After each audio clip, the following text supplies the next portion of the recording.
बिस्मिल्लाहिर्रहमानिर्रहीम।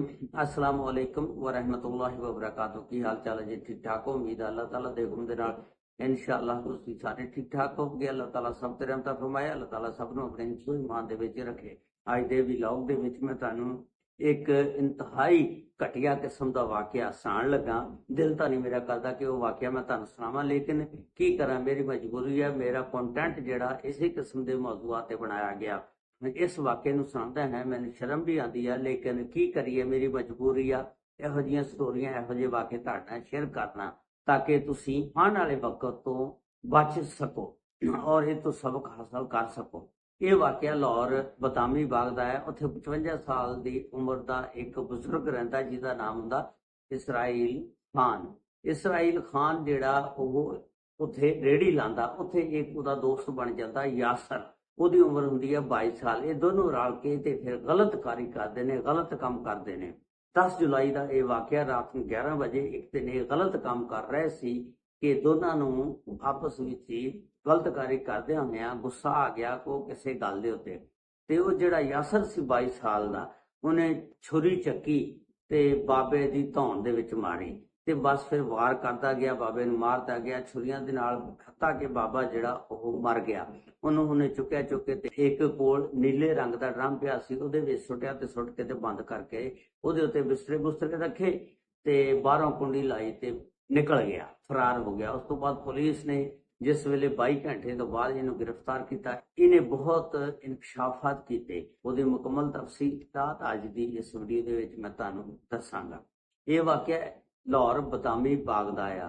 एक इसराइल खान नामी 55 साल की जिहदी उम्र आ, वो मरीद के राणा टाउन का रहने वाला, लेकिन कारोबार लाहौर बदामी बाग दे विच करदा। उत्थे यह एक रेहड़ी लांदा आ दाणे भुनने वाली, छलियां वाली। ते शाम नूं जिहड़ा उत्थे एक इन्हें मकान किराए ते लिया होया सी, वो रेहड़ी भी और दाने वगैरह भुनने वाले, और सौंदा भी उत्थे सी। 2-4 दिन बाद मरीद के आंदा सी घरों, फिर फुरके चल जाता सी। हालांकि शादीशुदा, इहदे 10 बच्चे आ। इहदा सब तो बड़ा बेटा 22 साल की उम्र का, जिहदा नाम अबू हरैरा। उसे चौक दे विच एक होर रेहड़ी वाला यासर नामी लड़का खड़दा, वो भी रेहड़ी लांदा सी। ये बाबे दी ते यासर दी 2020 तो 5 साल हो गए यारी दोस्ती सी। ये दोनों एक दूजे नाल गलत कारी करदे सी। ये बाबा जिहड़ा शाम नूं जिस वेले अपना काम खत्म करके अपने जिहड़ा मकान किराए ते लिया सी उत्थे जांदा सी ते यासर नूं फोन कर दिंदा सी कि तूं मेरे कोल क्वार्टर ते आ। यासर जिहड़ा ये सादात कॉलोनी दे रहण वाला सी, यासर भी शादीशुदा सी। यासर नूं अल्लाह ताला ने एक बेटा दिता। उस तो बाद 2025 ਦੇ ਵਿੱਚ ਇੱਕ ਜਿਸ ਵੇਲੇ बेटी ਹੋਈ, उस तो बाद यासर ने तौबा कर ली कि ये गलत काम नहीं करना। ये जिहड़ा इसराइल खान यासर नूं मकान ते जाके फोन करदा कि यार मेरे कोल मकान ते पहुंच। यासर कहंदा कि यार मैं अज तो बाद गलत काम नहीं करना। अल्लाह ताला ने मैनू बेटी दी है, मैं अल्लाह ताला कोलों गुनाहां दी माफी मंगना। हुण मैं इस तरह का गलत काम नहीं करना। इसराइल खान कहता कि यार देख, अगर तू गलत काम मेरे नाल नहीं करेगा तो मैं तेरियां जिहड़ियां वीडियो पहला बनाईयां हुई, हालांकि जदों ये गलत काम करते सी ते नाल नाल वीडियो भी बना लेंदे सी, दोनों की रजामंदी सी। ते लेकिन यासर कहता कि यार मैं हुण ये काम छोड़ दिता, अल्लाह कोलों माफी मांग लई आ। लेकिन वो कहता कि इसराइल खान अगर तू नहीं करेगा तो मैं ये वीडियो जिहड़ियां तेरियां सारियां वायरल कर देंगा, तेरे रिश्तेदारों को भेज देंगा, ते बड़ी बदनामी होएगी। यासर जिहड़ा वो कहंदा कि चलो मजबूरी तहत इस दफा कर ला, उस तो बाद मैं ये काम नहीं करना हैगा। खैर वो गलत काम करते ने। उस तो बाद यासर ते इसराइल खान चले जाते हैं। ये 10 जुलाई का वाकया आ कि इसराइल खान इन्हू फोन करके बुलांदा कि यार मेरा दिल करता कि आप गलत कारी करिए। यासर कहता कि देख, मैं तेन अगे भी दसिया कि मैनू अल्लाह ताला ने हुण बेटी दे दी है, मैं गलत काम नहीं करना हैगा, मैं अल्लाह कोलों माफी मंगदा आ। अगों इसराइल खान कहता कि फिर अगर तू नहीं करना, तेरा जिहड़ा छोटा भरा आ असद, उहनूं मेरे को भेज दिया कर। ਔਰ ਇਸ ਤਰ੍ਹਾਂ ਤੇਰੀ ਜਾਨ ਛੁੱਟ ਜਾਏਗੀ, ਤੂੰ ਬਚ ਜਾਏਗਾ। ਤੇ ਇਸ ਗੱਲ ਤੋਂ ਯਾਸਰ ਨੂੰ ਬੜਾ ਗੁੱਸਾ ਆਇਆ। ਉਹਨੇ ਉਥੋਂ ਛੁਰੀ ਚੱਕੀ ਤੇ ਛੁਰੀ ਚੱਕ ਕੇ ਤੇ ਇਸਰਾਈਲ ਖਾਨ ਨੂੰ ਮੌਕੇ ਤੇ ਛੁਰੀਆਂ ਦੇ ਵਾਰ ਕਰਕੇ ਮਾਰ ਦਿੱਤਾ। ਉਸ ਤੋਂ ਬਾਅਦ ਡਰਮ ਦੇ ਵਿੱਚ ਉਹਦੀ ਲਾਸ਼ ਸੁੱਟੀ ਤੇ ਉਹਦੇ ਮਕਾਨ ਤੇ ਜਿਹੜਾ ਬਿਸਤਰ ਵਗੈਰਾ ਪਿਆ ਸੀ ਉਹ ਚੁੱਕ ਕੇ ਤੇ ਉੱਤੇ ਰੱਖ ਕੇ ਡਰਮ ਦੇ ਤੇ ਆਪ ਫਰਾਰ ਹੋ ਗਿਆ। ਹੁਣ ਪਿੱਛੋਂ ਇਸਰਾਈਲ ਖਾਨ ਦੇ ਘਰ ਵਾਲੇ ਇਸਰਾਈਲ ਖਾਨ ਨੂੰ ਫੋਨ ਕਰਦੇ ਨੇ। ਇਸਰਾਈਲ ਖਾਨ ਕਿਉਂਕਿ ਮਰ ਗਿਆ ਆ, ਉਹਦਾ ਫੋਨ ਨਹੀਂ ਚੱਲਦਾ। ਜਦੋਂ ਵੀ ਫੋਨ ਕਰਨ ਪਾਵਰ ਆਫ ਜਾ ਰਿਹਾ ਹੋਵੇ ਉਹਦਾ ਮੋਬਾਈਲ। ਉਸ ਤੋਂ ਬਾਅਦ ਉਹਦਾ ਬੜਾ ਬੇਟਾ ਇਸਰਾਈਲ ਖਾਨ ਦਾ ਰਾਣਾ ਟਾਊਨ ਤੋਂ ਮਰੀਦਕੇ ਤੋਂ ਨਿਕਲਦਾ, ਇੱਥੇ ਜਿਸ ਵੇਲੇ ਬਦਾਮੀ ਬਾਗ ਪਹੁੰਚਦਾ ਤੇ ਵੇਖਦਾ ਕਿ ਘਰ ਜਾ ਕੇ ਤੇ ਵਾਲਿਦ ਸਾਹਿਬ ਨਹੀਂ ਮਿਲਦੇ, ਕੁੰਡੀ ਬਾਹਰੋਂ ਲੱਗੀ ਹੁੰਦੀ ਆ ਤੇ ਲੇਕਿਨ ਅੰਦਰੋਂ ਬਦਬੂ ਬੜੀ ਗੰਦੀ ਕਿਸਮ ਦੀ ਆਉਂਦੀ ਆ। ਜਿਸ ਵੇਲੇ ਉਹ ਦੇਖਦਾ, ਡਰਮ ਦੇ ਕੋਲ ਜਾਂਦਾ, ਬਿਸਤਰ ਚੁੱਕ ਕੇ ਦੇਖਦਾ ਤੇ ਅੰਦਰ ਉਹਦੇ ਵਾਲਿਦ ਦੀ ਲਾਸ਼ ਪਈ ਹੁੰਦੀ ਹੈ। ਇਸਰਾਈਲ ਖਾਨ ਦੀ 55 ਸਾਲ ਜਿਹਦੀ ਉਮਰ ਹੁੰਦੀ ਆ। ਉਹ ਫੌਰੀ 15 ਤੇ ਕਾਲ ਕਰਦਾ, ਪੁਲਿਸ ਮੌਕੇ ਤੇ ਆ ਜਾਂਦੀ ਆ।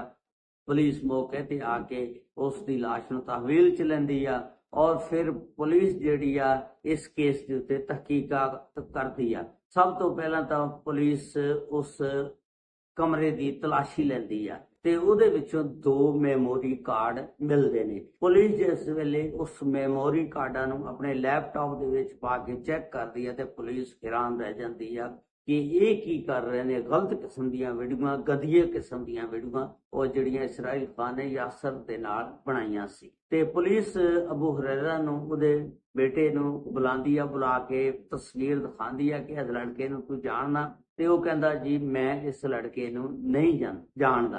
ਪੁਲਿਸ ਜਿਹੜੀ ਆ ਫਿਰ ਆਸ-ਪਾਸ ਉਸ ਚੌਕ ਦੇ ਵਿੱਚ ਜਿੱਥੇ ਰੇਹੜੀ ਲਾਉਂਦੇ ਹੁੰਦੇ ਸੀ ਉੱਥੇ ਤਫਤੀਸ਼ ਕਰਦੀ ਆ, ਲੋਕਾਂ ਕੋਲੋਂ ਪੁੱਛਦੀ ਆ। ਉਹਦੀ ਤਸਵੀਰ ਜਿਹੜੀ ਆ ਨਾ ਉਹ ਮੈਮੋਰੀ ਕਾਰਡ ਚੋਂ ਕੱਢ ਇੱਕ ਸਾਈਡ ਤੋਂ ਕੱਟ ਕੇ ਤੇ ਲੋਕਾਂ ਨੂੰ ਵਿਖਾ ਰਹੇ ਨੇ ਕਿ ਇਸ ਬੰਦੇ ਨੂੰ ਤੁਸੀਂ ਜਾਣਦੇ ਹੋ। ਕਾਫੀ ਬੰਦਿਆਂ ਨੂੰ ਪੁੱਛਿਆ ਲੇਕਿਨ ਕੋਈ ਵੀ ਨਹੀਂ ਮੰਨਦਾ। ਇੱਕ ਦੁਕਾਨਦਾਰ ਉਸ ਚੌਕ ਦੇ ਵਿੱਚ ਸੀ ਜਿਹਦੀ ਦੁਕਾਨ ਦਾ ਨਾਮ ਸੀ ਇਸਰਾਰ, ਉਹ ਦੱਸਦਾ ਕਿ ਹਾਂਜੀ ਮੈਂ ਇਸ ਬੰਦੇ ਨੂੰ ਜਾਣਦਾ, ਇਸ ਦਾ ਨਾਮ ਯਾਸਰ ਆ, ਇਹ ਵੀ ਰੇਹੜੀ ਲਾਉਂਦਾ, ਲੇਕਿਨ ਕਈ ਦਿਨ ਹੋ ਗਏ ਹੁਣ ਇਹ ਵੀ ਮੈਂ ਨਹੀਂ ਵੇਖਿਆ ਹੈਗਾ। ਹੁਣ ਪੁਲਿਸ ਜਿਹੜੀ ਆ ਉਹਦੇ ਮੋਬਾਈਲ ਦਾ ਡਾਟਾ ਲੈਂਦੀ ਆ, CDR ਕਢਵਾਉਂਦੀ ਆ, ਚੈੱਕ ਕਰਦੀ ਆ ਕਿ ਕਾਲਾਂ ਕਿਹਦੀਆਂ ਆਈਆਂ ਹੋਈਆਂ। ਦੇਖਿਆ ਕਿ ਸਭ ਤੋਂ ਜ਼ਿਆਦਾ ਲੰਬੀ ਕਾਲ ਇਸਰਾਈਲ ਖਾਨ ਦੀ ਜਿਹੜੀ ਆ ਯਾਸਰ ਦੇ ਨਾਲ ਆ। ਹੁਣ ਪੁਲਿਸ ਜਿਹੜੀ ਆ ਯਾਸਰ ਦਾ ਘਰ ਦਾ ਐਡਰੈਸ ਟ੍ਰੇਸ ਕਰਦੀ ਆ, ਸਾਦਾਤ ਕਲੋਨੀ ਦੇ ਵਿੱਚ ਜਾ ਕੇ ਤੇ ਛਾਪਾ ਮਾਰਦੀ ਆ। ਜਿਸ ਵੇਲੇ ਛਾਪਾ ਮਾਰਦੀ ਹੈ ਤੇ ਘਰ ਉਹਦਾ ਵਾਲਿਦ, ਉਹਦੀ ਬੀਵੀ, ਉਹਦੇ ਬੱਚੇ ਹੁੰਦੇ ਨੇ। ਤੇ ਯਾਸਰ ਜਿਹੜਾ KPK ਦੇ ਵਿੱਚ ਰਹਿੰਦਾ ਆ ਕੇ ਇੱਥੇ ਉਹਨੇ ਮਕਾਨ ਕਿਰਾਏ ਤੇ ਲਿਆ ਸੀ ਤੇ ਰੇਹੜੀ ਵਗੈਰਾ ਲਾਉਂਦਾ ਸੀ। ਯਾਸਰ ਨੇ ਜਿਸ ਵੇਲੇ ਇਸਰਾਈਲ ਖਾਨ ਨੂੰ ਮਾਰਿਆ ਤੇ ਉਸ ਤੋਂ ਬਾਅਦ ਮਾਰ ਕੇ ਤੇ ਇਹ KPK ਦੇ ਵਿੱਚ ਦੌੜ ਗਿਆ ਸੀ। ਪੁਲਿਸ ਜਿਸ ਵੇਲੇ ਉਹਦੇ ਘਰ ਵਾਲਿਆਂ ਨੂੰ ਪੁੱਛਦੀ ਆ, ਉਹ ਕਹਿੰਦੇ ਕਿ ਸਾਨੂੰ ਖੁਦ ਨਹੀਂ ਪਤਾ ਕਿ ਯਾਸਰ ਕਿੱਥੇ ਗਿਆ, ਕਾਫੀ ਦਿਨਾਂ ਤੋਂ ਨਹੀਂ ਘਰ ਹੈਗਾ। ਤੇ ਪੁਲਿਸ ਜਿਹੜੀ ਆ ਹੁਣ ਉਹਦੇ ਮੋਬਾਈਲ ਨੂੰ ਟਰੈਕਿੰਗ ਤੇ ਲਾਉਂਦੀ ਆ, ਘਰ ਵਾਲਿਆਂ ਦੇ ਮੋਬਾਈਲਾਂ ਨੂੰ ਵੀ, ਕਿ ਜਦੋਂ ਵੀ ਕੋਈ ਕਾਲ ਆਵੇਗੀ ਜਾਂ ਜਾਵੇਗੀ ਪਤਾ ਲੱਗ ਜਾਏਗਾ ਉਹਦੀ ਲੋਕੇਸ਼ਨ ਦਾ। ਹੁਣ ਇਹ ਜਿਹੜਾ ਯਾਸਰ ਆ KPK ਦੇ ਸੂਬੇ ਦੇ ਵਿੱਚੋਂ ਇੱਕ ਅਨਨੋਨ ਨੰਬਰ ਤੋਂ ਆਪਣੇ ਬੀਵੀ ਦੇ ਨੰਬਰ ਤੇ ਕਾਲ ਕਰਦਾ ਔਰ ਕਾਲ ਕਾਫੀ ਦੇਰ ਤੱਕ ਚੱਲਦੀ ਆ। ਪੁਲਿਸ ਨੂੰ ਜਿਸ ਵੇਲੇ ਇਸ ਦੇ ਮੁਤਲਕ ਇਲਮ ਹੁੰਦਾ, ਪੁਲਿਸ ਆ ਕੇ ਛਾਪਾ ਮਾਰਦੀ ਆ, ਪੁੱਛਦੀ ਆ ਉਹਦੀ ਬੀਵੀ ਨੂੰ, ਫਿਰ ਉਹ ਦੱਸਦੇ ਆ KPK ਦੇ ਵਿੱਚ ਆ। ਤੇ ਫਿਰ ਪੰਜਾਬ ਦੀ ਪੁਲਿਸ KPK ਦੀ ਪੁਲਿਸ ਦੇ ਨਾਲ ਰਾਬਤਾ ਕਰਦੀ ਆ ਔਰ ਉਹਦੀ ਲੋਕੇਸ਼ਨ ਉਹਨੂੰ ਦੱਸਦੀ ਆ ਤੇ ਉਸ ਤੋਂ ਬਾਅਦ KPK ਦੀ ਪੁਲਿਸ ਉਹਨੂੰ ਗ੍ਰਿਫਤਾਰ ਕਰਦੀ ਆ, ਫੜ ਲੈਂਦੀ ਆ ਔਰ ਫਿਰ ਪੰਜਾਬ ਪੁਲਿਸ ਉਹਨੂੰ ਲੈ ਕੇ ਪੰਜਾਬ ਆ ਜਾਂਦੀ ਆ। ਇਸ ਤਰ੍ਹਾਂ ਉਹਦੇ ਉੱਤੇ 302 ਦਾ ਮੁਕੱਦਮਾ ਯਾਸਰ ਦੇ ਉੱਤੇ। ਤੇ ਇਹ ਇੱਕ ਗਲਤ ਕਿਸਮ ਦਾ ਵਾਕਿਆ ਸੀ। ਇਨਸਾਨ ਸ਼ੁਰੂਆਤ ਤਾਂ ਗਲਤ ਕਿਸਮ ਦੇ ਕੰਮ ਦੀ ਕਰ ਲੈਂਦਾ, ਲੇਕਿਨ ਫਿਰ ਬੰਦਾ ਸੋਚਦਾ ਕਿ ਜਦੋਂ ਮੇਰਾ ਦਿਲ ਕਰੇਗਾ ਮੈਂ ਨਿਕਲ ਜਾਵਾਂਗਾ। ਲੇਕਿਨ ਜਦੋਂ ਇਸ ਦਲਦਲ ਦੇ ਵਿੱਚ ਬੰਦਾ ਫਸ ਜਾਂਦਾ ਫਿਰ ਨਿਕਲ ਨਹੀਂ ਹੁੰਦਾ। ਫਿਰ ਐਂਡ ਇਹ ਹੁੰਦਾ ਜਿਸ ਤਰ੍ਹਾਂ ਇਸਰਾਈਲ ਖਾਨ ਦੇ ਨਾਲ ਯਾਸਰ ਨੇ ਕੀਤਾ। ਇਸਰਾਈਲ ਖਾਨ ਆਪਣੀ ਜ਼ਿੰਦਗੀ ਤੋਂ ਹੱਥ ਧੋ ਬੈਠਾ। ਯਾਸਰ ਹੁਣ ਸਾਰੀ ਉਮਰ ਜੇਲ੍ਹ ਦੇ ਅੰਦਰ ਰਹੇਗਾ। ਉਹਦੇ ਬੱਚੇ, ਜਿਹੜਾ ਇੱਕ ਬੇਟਾ ਔਰ ਇੱਕ ਬੇਟੀ, ਉਹਦੀ ਬੀਵੀ, ਉਹਦਾ ਕੀ ਹਾਲ ਹੋਏਗਾ, ਉਹਦਾ ਕੀ ਕਸੂਰ ਆ, कि वो बेचारे हुण अपनी जिंदगी पता नहीं किस तरह गुजारनगे। अल्लाह ताला सब ते रहमत फरमाए। अल्लाह ताला सब नूं अपने हिफ्ज़ो ईमान च रखे। अस्सलामु अलैकुम व रहमतुल्लाहि व बरकातुहू।